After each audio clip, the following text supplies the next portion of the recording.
Natasha. And Khalil, aka KCN. And we are the co-hosts of Woke and Free. Thank you for tuning in to our 8th episode of WokeNFree. As per usual, it has been a couple of weeks now, and you should know that WokeNFree is all about being real and honest with each other and you. We're talking about everything and anything that's important to us, to you, and the world. And of course, nothing is off the table. And in this episode, we are talking about something truly spooky and very timely for the Halloween season, ghosts. Like, really, are ghosts real? So now, before we dive deep into this subject, we have to go over some ground rules. First, make sure you've subscribed to WokeNFree on iTunes, TuneIn, Stitcher, Google Play, SoundCloud, and our YouTube page. Also, make sure you share the episode with your friends, your family. Share us on Facebook, on Twitter, on Instagram. Talk to us as well on social media. I stay on social media. I don't know about you, Khalil. Sometimes. Lies he tells. But oh no. We definitely want to hear from you, and we will be having some upcoming guests on the show, so definitely stay tuned for some really interesting interviews and conversations. Each week, we like to share a little bit about us before we dive into the topic for the episode. Last week, we shared our pet peeves. In light of the approaching Halloween Scare Fest, we wanted to share our favorite type of candy we like to receive in our trick-or-treat bags. The assortment I prefer, in no particular order at all: dark chocolate, any brand, M&M's, Reese's Pieces, Butterfingers, Hershey's Cookies and Cream, sweet and sour blow pops, apples with no hidden foreign objects, and lots of kisses. I can't. Khalil, you said apples with no hidden foreign objects. Yes, because I know some people like to put razor blades in their apples. Okay, ladies and gentlemen, what type of Halloween festivities has my husband been subjected to? This is really weird. Yeah, if you're gonna give me apples, don't contaminate it, please. Matter of fact, maybe don't give me the apples at all. Okay. But if you do, don't put anything inside them. You're crazy. For me, my list of my diabetes bag includes Skittles, Sour Patch Watermelon, Milky Way, I like the caramel Milky Way actually specifically, and the dark chocolate one. Snickers, I love white chocolate, Kit Kats, and also like a lot of the blow pop lollipops and you know, anything where I can give myself a sugar coma. I'm like all about that. Yeah, you love sugary sweets. Yeah, I plan to be buried in a pile of sugar. I plan to swim in a pool of chocolate. Clearly. Okay, so now that we've totally weirded out our listening audience, let's get into it. First and foremost, before we can talk about whether ghosts are real, let's be woken free, right? And let's define what are ghosts. So before I break it down for everyone, what do you think ghosts are, Khalil? Well, we've heard the word ghost before and have a similar conception of what it actually is, regardless of if we believe in them or not. So I looked at the Merriam-Webster definition of ghosts, and it states it as the seed of life or intelligent, a disembodied soul especially. The soul of a dead person believed to be an inhabitant of the unseen world or to appear to the living in bodily likeness. Thank you for that very thorough definition, hubby. So according to Stefan Wagner at ThoughtCo, a ghost is a spirit of a person who's died, similar to what you said, someone who dies, their physical body, their flesh and blood that allow you to walk and talk, that ceases to exist, but your internal essence or spirit continue on. So he says that spiritualists believe that the things that make up our personality, such as our ego, our intellect, cannot die and instead will carry on in another plane of existence. And then this continued existence is what we commonly refer to as when we're thinking or talking about ghosts. And he further describes how ghosts are created by saying that whether or not a person becomes a ghost after death is going to really be dependent upon many different factors. What have we done during our lives? Ghosts are often unfulfilled. They have unfulfilled goals or dreams, and they may remain behind because they didn't accomplish what they wanted to when they were alive. Also, another factor would be personality and emotions. So, those who become ghosts often are angry, sad, or emotional, and they're not able to move on from disappointments or heartbreaks, which to me triggers. What's the movie that I'm just watching? I loved. Remember the boy? He cries. Not the Grudge. Yeah, like so. I think that's. I think that's what comes to mind when I think of that. Also, the manner of death. Most ghosts experience unnatural, sudden deaths, such as a death through murder or freak accident. And then also, this was an interesting one that he shared: lack of religious service. So ghosts can haunt the living if their death was unrecognized or unacknowledged. If they did not have a proper burial, they'll feel trapped on this plane. Which again is that hinting to like all the slaves who died in this country. Like what's that about? I wonder if there'd be a limit to how many ghosts can occupy this plane. That's Is it an excellent unlimited? question. It's Yeah. everything is everything has a limit. Actually, I can't see it being unlimited. So this place is gonna get pretty crowded, and I don't know how ghosts smell, but when you get a lot of people in a room and you don't get any air in there, it gets kind of smelly, kind of funky. I can't. I don't have words. It happens.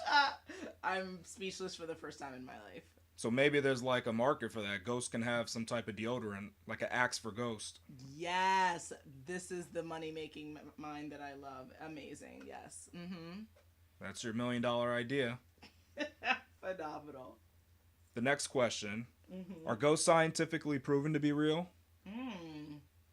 An independent article by Andrew Griffin mentions that if ghosts existed, then they would need to be made of purely of energy, since by their very definition they can't be made of matter. But if they were made only of energy, they would quickly dissipate, because the second law of thermodynamic proposes that energy is always lost to heat. The only way that they would be able to avoid that would be to have an incoming source of their own spooky energy. Spooky. But there is nothing to account for that in the standard model of physics or anything we've seen in the particle accelerator. According to Professor Brian Cox, an English physicist who serves as professor of particle physics at the School of Physics and Astronomy at the University of Manchester, if ghosts existed, we would need to invent an extension to the standard model of particle physics that has escaped detection at the Large Hadron Collider. By the way, the Large Hadron Collider is the world's largest particle accelerator, which is basically a large enclosed track that smashes itty-bitty things together. That was a mouthful, Chloe. Okay. So ultimately, sum it up and let's get woken free. So this Andrew Griffin is arguing that there's not enough energy that would be produced to sustain a ghost. So scientifically, no. Well, the problem he's saying is that if ghosts are only energy, what would keep that energy contained? Energy eventually turns into heat. So that's the issue at hand. Oh, interesting. Okay. Like, what would the ghost be made of that can just be sustained in the reality that we know of? But that's thinking from the scientific perspective, like totally taking out the idea of a soul or spirituality attached to it, right? Well, if there's a spirit, there has to. What is the spirit made of? That's what it gets into. Is it made of? Is it made of some sort of new energy that doesn't obey any of our laws of physics, or does it behave like energy that we see every day? Gotcha. So he argues that without a new sort of energy, they couldn't exist. Okay. And if they did exist in some way, the particle accelerator would have probably by now shown that there was some new sort of energy that could come up. But as of now, there's nothing that shows that ghosts could exist. So it hasn't been proven. Okay. Yes. So according to Benjamin Radford, the live science contributor, he claims millions of people are really interested in ghosts, and in a 2013 Harris poll found that there was 43% of Americans who believe in ghosts. I mean, he elaborated to say, part of the difficulty in investigating ghosts is that there is not one universally agreed upon definition of what a ghost is. So some believe they're spirits of the dead, for whatever reason get lost on their way to the other side. Others claim that they're instead telepathic entities projected into the world from our minds. As I read earlier from a different article, there are different ways that people could become ghosts. So that totally makes sense. And he also speaking about kind of what you were saying about energy, he went on to say it's widely claimed that Albert Einstein, of course, who we all know, suggested a scientific basis for the reality of ghosts based on the first law of thermodynamics. So if energy cannot be created or destroyed, but only change form, what happens to our body's energy when we die? Is that somehow a manifestation? Could that manifestation be considered a ghost? But to speak to your point, even if it could, it would eventually have to dissipate. It would dissipate. Right? Yeah. What's holding it back down? What's There's keeping no it around? Yeah. Interesting. Huh. Okay. I don't know. I guess more to come on that front. Yeah. Have you ever seen a ghost, hun? Well, I'll take this question first. Okay. Truly, the question should be to be or not to be. That is the question. And for me, I have never been a ghost, nor have I seen a ghost. That's amazing. And very Shakespearean of you. Quite so.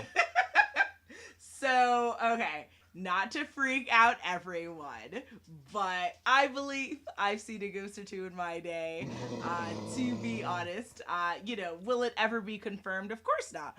But as you were there when I experienced this spooky tale, and of course I think we should share a tale or two since it is Halloween soon. So let me take everyone back. We are juniors. We're at Penn State, and in our junior year, we're living in a part of the main campus called Eastview Terrace. All of our Penn Staters should know what we're talking about. We are Penn State. Yes, and I left your dorm room to go kind of put dishes in the sink, and of course not wash them. Just put them in there. That's great. Exactly. Keeping it classy for you to wash them for me. And I remember as I was walking back past the kitchen, there is a door that leads to the stairwell. And I truly, through my bones, really believe that as I was walking by this door, I saw an image in front of me that was staring at me through the door. And don't laugh. It was like a scary clown mask, on a demon-like figure. And I know that sounds really specifically insane, but that is the image that I saw. I've never seen something like that in my entire life. It was truly horrifying. I screamed. I ran into your room. I told you what happened. You looked at me like I had 7 heads, and it was very unfortunate. Now, okay, did I really see a ghost? I don't know. I mean, I think you could scientifically say, was I probably tired from studying many nights and not getting enough sleep? And maybe it was around the October time period as well. Maybe you saw a few scary movies. Exactly, yeah, because we always... Maybe you had some scary nightmares and dreams. Yeah, because we stay watching scary movies. That's my favorite type of genre to watch all year long. So there are other explanations for it, but one thing I would say is that was one scary experience I've had, and I don't know. I'll leave it. I'll put it in the ether, and everyone can decide what they think. Yeah, you're definitely not alone in seeing that. As you mentioned the statistic earlier, about 45% of Americans 43, I think, right? Yeah, 43%. Yeah. Seeing ghosts. So it's definitely something you can share with others. I love how you're like, you and all the crazy people can go live in a camp somewhere. Yes, the majority of people don't see that, but you are in the minority in that. But a big minority. Yes. I can only imagine that number is going to grow with shows like Ghost Hunters, and, there's a lot of people who's obsessed with this. So, I don't know. I mean, to keep it moving, I will say, well, okay, since there's a lot of us who really like to talk about ghosts and have even say they've experienced ghosts, why are we obsessed over the undead or the unnatural? I don't want to say her name wrong, but Parmiched Parmar, I believe. She's a travel and lifestyle writer, social media expert, photographer, really extraordinaire woman. She contributed to a Huffington Post article, and I think it was in Canada, and she kind of talks about what's going on there. So she says, in developed societies around the world, we all too often allow ourselves to become too complacent and accepting of monotony. So our daily work schedules, our family commitments, and even social engagements are leading to more boredom and monotony more now than ever. And paranormal and supernatural entertainment has really gained significant traction in recent years as it offers a unique opportunity for us to escape our daily lives. So, society's love for zombies, vampires, other supernatural entertainment really is just a form of escape. So, ultimately, why do we all talk about this? Why do we feel like there's an entity in the room if no one can see it? And it's because I think maybe people are bored, and this is kind of what they're doing. I think there's also an obsession over not having loved ones leave your lives. Mm. When people have deceased friends and family visit them from beyond the grave, I Mm-hmm. really think it's just heartache that they're Oh, experiencing. wow.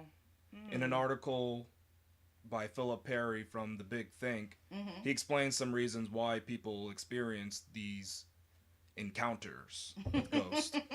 Okay. The process by which one experiences something that isn't there is called misperceived self representation. Mm. Sleep paralysis, also known as waking dreams, usually occurs in the twilight hours of the morning, while in between the waking and dream state.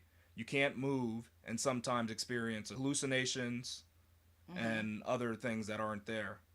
So you're kind of like trapped in a dream. Interesting. Also, infrasound, which are vibrations below our normal range of hearing, can also induce feelings of depressions, the chills, and even the suspicion that someone is watching you. It could also induce visual hallucinations or ghosts. Mm-hmm. So those infrared sounds are vibrations that are, I think, about 20 hertz or lower.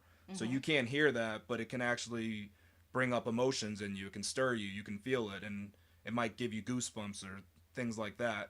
So that's a scientific explanation of why we sometimes get the heebie-jeebies they call them. Mm-hmm.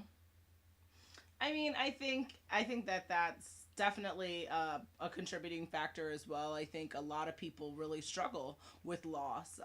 Yeah, I think that the idea of our humanity doesn't become more real until someone we know or love is no longer with us, and then we are faced with having to just to deal with the fact that we're not going to be here forever. So why not create these entities where, yeah, that person's with us always? I mean, one of my most famous, like, when I was a child, I really loved my aunt Kat on my dad's family, and when she died, I was, I think, about 8 years old, and it was hard. I mean, I would never go to the extent to say that I felt like I saw her or I felt like she was in the room with me. I would say the idea of a ghost of her would have been cool though, and would have been comforting. So, interesting point. Yeah, it's just a coping mechanism. Mm-hmm. If ghosts were real, what is their purpose? Ooh, interesting. What do you think? A ghost's purpose would probably be to haunt people and scare them out of the house that they'd like to live in. You're mean. It'd be just a method of evicting people.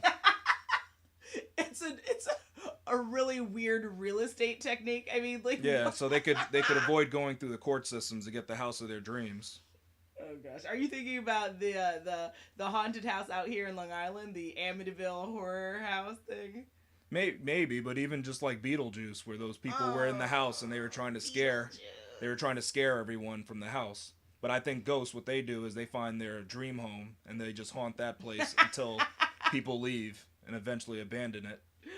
Interesting. Okay.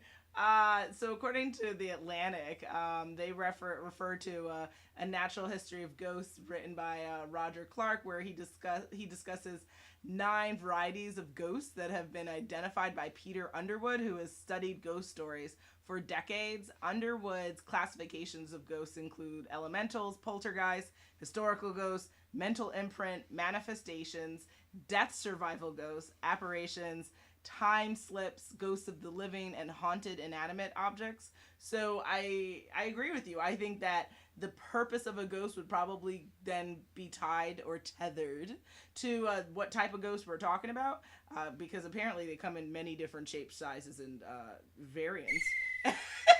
Wow. Yes, we are getting people woken free. So that's very interesting and super scary. Next time something falls in our room, I'm gonna be like, "What are you? What type of ghost are you?" Exactly. It must have been a ghost. It must have. Okay, fine, Mr. Skeptical. That takes us to one other thing before your favorite section or portion of our show, and that is where you and me were watching a very, very funny comedy skit by the one and only Paul Mooney. And Paul has a very interesting thought on ghosts. He says there are no ghosts because if there were ghosts, what would happen to all the tons of angry slave ghosts? So, what are your thoughts on what Paul Mooney says?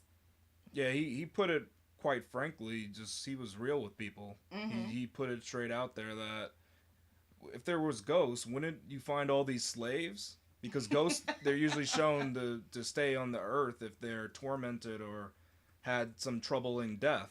And when you look at a lot of these ghost shows, I've not once seen them mention a slave haunting the house. Not once. Mm.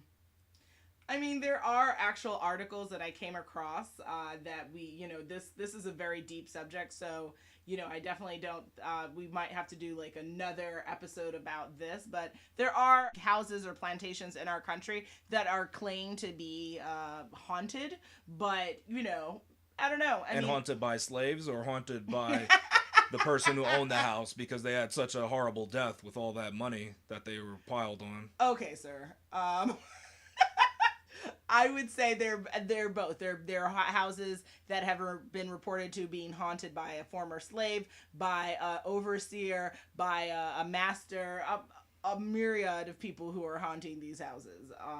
Surprisingly, in like Louisiana or other parts of the South. So also, it could just be like internal bias from the North. I don't know. Most likely. That's probably what it is. Okay. Here we go, yo. Here we go, yo. So what's the scenario? It's scenario time. This scenario is all about spooky events, which you need to guess ghost or no ghost. Are we ready to play? Scenario 1. Your family has just moved into a nice old Victorian on a large 10-acre plot of land surrounded by woods. It's been a brutally cold, white winter. You get snowed in the home and don't want to unpack yet. So after dinner, everyone has some hot cocoa and dashes off to bed. You lay in bed in your favorite jammies and decide not to listen to music to get to sleep like you usually do. You shortly pass out, but are awakened not even 1 hour later to a large howling sound behind your bedroom curtain. You can see a faint glow creeping around the curtain. Do you get up and see what's going on? Is there a ghost ready to spook your socks off? Oh Lord. My answer definitely would be my imagination is quite great, so I would probably guess there's something supernatural going on, but I would not check. I would just run out screaming. Par the course. So there's actually a good explanation for this. If you listened earlier in the scenario, you would have heard the white winter I mentioned and being snowed in. So I didn't mention that it probably was a full moon, but the glow of the moon off the snow probably was entering into the window and creating that glow that you see behind the curtain. Ah. So most likely it's just the moon's reflection off the white snow that's surrounding the house. It's probably not a ghost. You could just go to sleep. Clever. Interesting. Okay. No ghost. No ghosts. Okay. Scenario 2. Finally, all the girls have aligned their schedules so you can all go away together for the first time in a long time. This doesn't happen a lot, so you've decided to do it big and take a trip outside of the country for a week. That's really all anyone can spare. The hostel is mostly a drag, but after dinner a guest tells you about a party happening tonight after 1. Today is the last day of Dia de los Muertos, so you know the fiesta is going to be banging. Later that evening, you run to the bathroom and see the reflection of the guest from earlier and start to ask her if she'd like to join your group to the party. When you fully enter the bathroom, you try to look directly at her, but she's not there. You look back at the mirror and just see yourself. Was this an apparition? Did you ever actually speak to anyone? Ooh. I feel like that's tricky. Again, I tend to be dramatic and enjoy the idea of ghosts and the undead. So I would assume that there was no one there and that I had just saw something that was not there. But what's the answer? The answer is we may never know. Ah!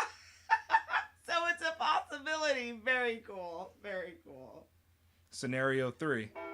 Max was your best buddy. He always finished the leftover vegetables on your plate. He cleaned the French vanilla ice cream off the floor before your mother could yell about keeping the food on the plate or in your mouth. He even woke you up when your grandfather's oxygen tank got clogged.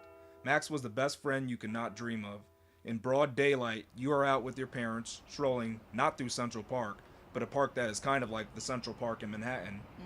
In not Central Park, you break off from your parents and see what looks like Max running through a group of people, then over the hill and out of sight. Do you chase him, or do you go back to Mommy and Daddy Dearest? Was Max reincarnated into Ghost Dog? Oh, wow. So this is like a Pet Cemetery situation. No. So I would say, as being that I've seen children do this, and I'm not a fan of this. Yes, I'm throwing shade. Of course. Do not run away from Mommy and Daddy Dearest, because you don't know what else you'll be running into. FYI, it's dangerous out in these streets. Especially in not Central Park. Exactly. So I would say no, but maybe try to think about where Max is buried. But if he was buried near your house, maybe dig him up and see if he's still there, if you really want confirmation. But you shouldn't bury your pets in your backyard. That's a no-go. It is, and I actually believe there's some legal stuff that speaks to that. But in some places, it depends. You have to look at your state laws, I think, right? Yeah, and I guess. all of that good stuff, and get proper authorization from whoever is involved with that process. So the answer to this scenario is not a ghost. The thing is, Max, he could have been any dog. Not to say that he wasn't special to you, but he kind of looked like some other dogs that were in not Central Park. So there's no way that you really know it's Max. Don't chase that dog. Stay with your parents. Max is gone. Sorry to say. You'll live with it, and Max will live on in your heart. But you know what's interesting? Remember that recent movie, A Dog's Purpose of a Dog, or Dog's Life Purpose? A life's purpose? I think a life purpose. Yeah, it's about a dog and how he's reincarnated. And he keeps living all these lives. So, your Max or your Max might be gone, but he could come back. I mean, that was a really great movie. I mean, he could. Yeah, your next dog could actually be Max. You wouldn't even know. Yeah, it's hard to tell. Yeah. So, but it's you're definitely right. a possibility. When we lose people, we can't endanger our lives running after what we think could be, because whatever was here is no longer with us. So. Good advice. Don't go chasing the waterfalls. Exactly. Stick to those riverbanks. Exactly. Very, very true. So it looks like we have come to that time again, and I cannot believe it's already here, because we had so much fun for our 8th episode of WokeNFree. Oh my. And it was really quite the episode, talking about ghosts, whether they're real, how do we deal with the different scenarios that could or could not be speaking to these entities. And I think what we'll do is I will decide, are we going to leave them hanging? I don't know. On our next episode, we will be discussing whether conscious rap is dead. If hip-hop should die before I wake, I put an extended clip inside of my AK. Go to every station, wreck the DJ. Go to every station, wreck the DJ. Make sure you tune in next week for WokeNFree Wednesdays. To join the conversation at www.wokenfree.com. Gotcha. And if you want to be a guest on WokeNFree, you definitely should holler at us, submit a topic that you would love to talk about on the contact page at WokenFree.com. And we would also love to hear your thoughts about upcoming episodes or what we've talked about in the past on Facebook, on Instagram, on Twitter at WokenFree. If you didn't already subscribe, please do. Share the episode and make sure you come back to join the conversation every Wednesday for WokeNFree Wednesdays. Till next time, folks.